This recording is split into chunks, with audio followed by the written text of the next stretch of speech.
अब rayon start करते हैं।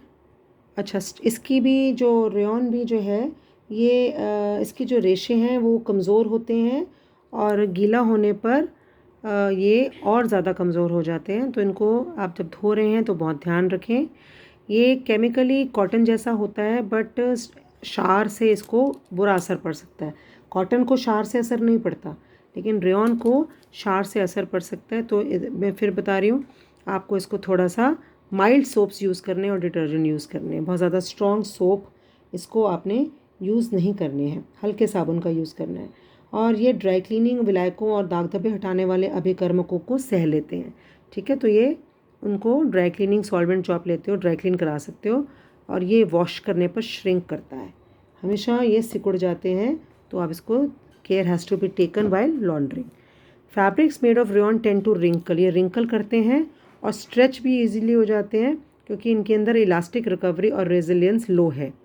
Fabrics made of rayon tend to wrinkle and stretch easily, however it is easy to iron, यानी कि इसको आयरन आप आसानी से कर सकते हैं। मिल्ड्यू एंड सिल्वर फिश, मतलब जो आपकी फफूंदी है और सिल्वर फिश का कीड़ा जो है ये इसको बहुत हार्म पहुंचाते हैं और they are subject to harm by the rot producing bacteria. और ये बैक्टीरिया सड़ाने गलाने वाले जीवाणु भी इसको बहुत नुकसान करते हैं। तो इनको बहुत अच्छी तरह से भंडारित किया जाना चाहिए, बहुत अच्छी तरह से इनको स्टोर किया जाना चाहिए। ठीक है, उसके बाद हम आते हैं नायलॉन के ऊपर। नायलॉन बहुत ज़्यादा मज़बूत है और जब ये गीला होता है तो और ज़्यादा मज़बूत हो जाता है और शार इसके ऊपर कोई इफ़ेक्ट नहीं करता। एल्कलीज बट एसिड जो हैं थोड़ा सा डिस्ट्रॉय करते हैं इसको, अमल डिस्ट्रॉय करते हैं इनको।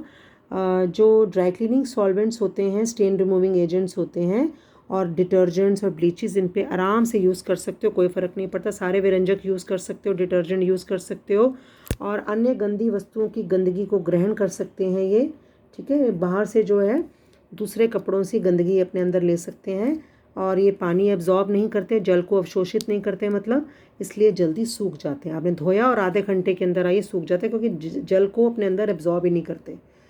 सनलाइट जो है, मतलब धूप जो है नायलॉन को क्षति पहुंचाती है, हानि पहुंचाती है, इसलिए आप इसको छाया में सुखाएं, वो उस पर मत करें, ज़्यादा देर मत रखें।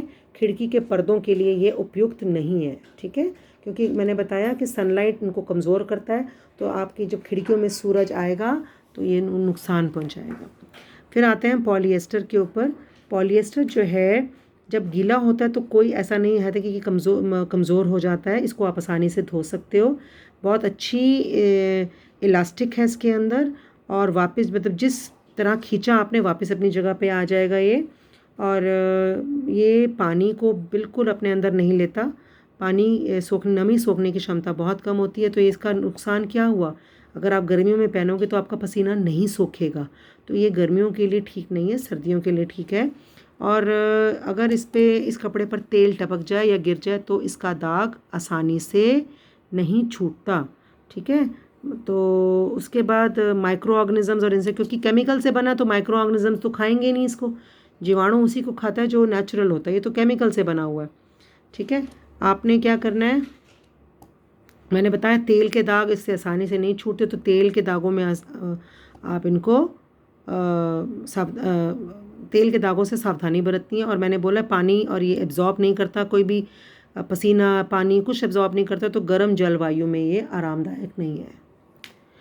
एक्रिलिक, इसकी मजबूती सूती वस्त्रों के समान है, अच्छा इलास्टिक, पुनः बहाली सहित यह अधिक खिंच सकता है, इसमें अधिक जल्दी सिलवटें नहीं पड़ती हैं और फैब्रिक्स जो है इसका कपड़ा जो है जल्दी सूख जाता है और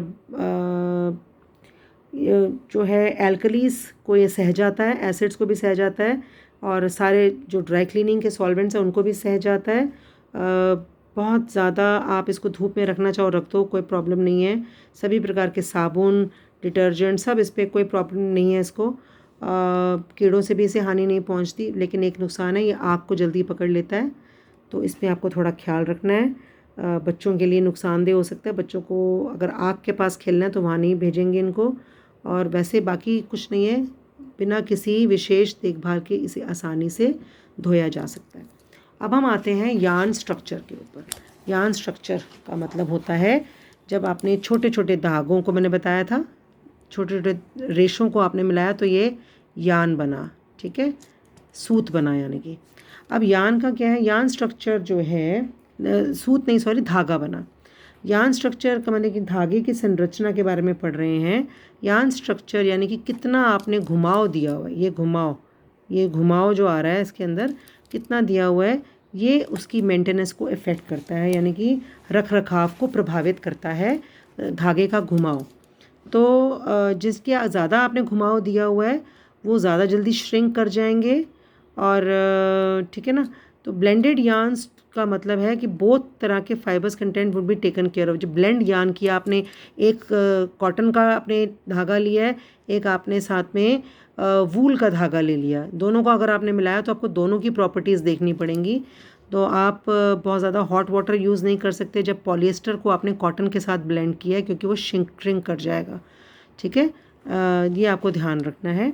फैब्रिक कंस्ट्रक्शन का मतलब होता है, फैब्रिक कंस्ट्रक्शन किस तरह से हुई है। अगर आपने सिंपल कंस्ट्रक्शन करी है, ताने बाने को आपने आपस में वीविंग करी है तो कोई इतना प्रॉब्लम नहीं है। लेकिन हम वस्त्र निर्माण पढ़ रहे हैं ना, ये देखो, वस्त्र निर्माण का रखरखाव के साथ घनिष्ठ संबंध है। सादा महीन बुने हुए वस्त्रों का रखरखाव आसान है। फैंसी बुनाइयाँ जैसे सैटिन, पाइल और लंबे फ्लोट वाले वस्त्र धुलाई के दौरान उलझ सकते हैं। बुने हुए वस्त्रों का आकार बिगड़ सकता है तथा इनकी जो है आपको रीब्लॉकिंग करनी पड़ती, पुनः ब्लॉकिंग करनी पड़ती, आकार देना पड़ता है, ठीक है। बस इसमें यही करना है। अब हम नेक्स्ट में करते हैं कलर एंड फिनिशेस। तो कलर एंड फिनिश, कलर एक बहुत इंपॉर्टेंट पार्ट है। कई कपड़े ब्लीड करते हैं कलर, कई कपड़े जो हैं जो डाई किए हुए हैं वो अपना कलर लूज़ करते हैं। जब क्लीनिंग करते हैं तो ध्यान देना है कि आप कलर जो कपड़े हैं उसको बाकी कपड़ों के साथ ना धोएं। और अब जो अगर आपको धोने हैं साथ में, कपड़े सारे साथ में धोने हैं, तो आप जिसका आपको डाउट है उस कपड़े का कलर आप टेस्ट करेंगे कि वो निकलता तो नहीं है।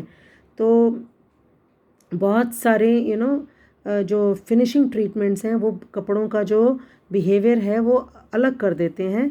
तो आपको कुछ फिनिशेस जो हैं वो आपको हर बार जब आप धो रहे हो तो आपको लगानी है। जैसे कि मैंने बताया कड़ापन जो है करने के लिए आपको मांड लगाना पड़ता है, तो अब वो हर बार आपको लगाना है, हर वॉश के बाद लगाना है। तो हम ये कंक्लूड कर सकते हैं कि सभी वस्त्र जो हैं उत्पादों के लिए ध्यान में रखे जाने वाले महत्वपूर्ण कारक हैं।